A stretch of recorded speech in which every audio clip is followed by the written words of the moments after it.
Selama bulan Ramadan, cagar budaya Bukit Seguntang sepi pengunjung. Hanya ada beberapa dari mahasiswa yang berkunjung untuk penelitiannya.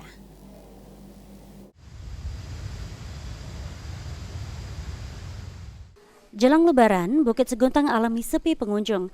Hanya beberapa dari mahasiswa terlihat tengah menyelesaikan penelitiannya. Cagar budaya Bukit Seguntang berlokasi di daerah Bukit Lama, Kota Palembang.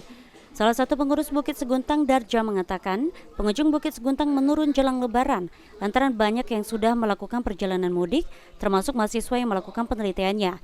Bukit Seguntang dahulu merupakan tapak tilas, tempat peribadatan agama Buddha di zaman Kerajaan Sriwijaya.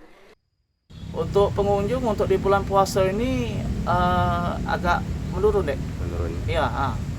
Bagaimana Pak secara singkat Bukit Seguntang ini Pak? Kalau sejarah Bukit Seguntang ini dulunya ini tempat peribadatan agama Buddha.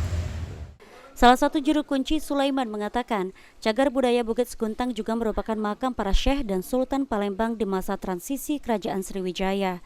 Dari ketujuh makam, 3 diantaranya merupakan makam tapak tilas dalam artian tidak ada jasadnya.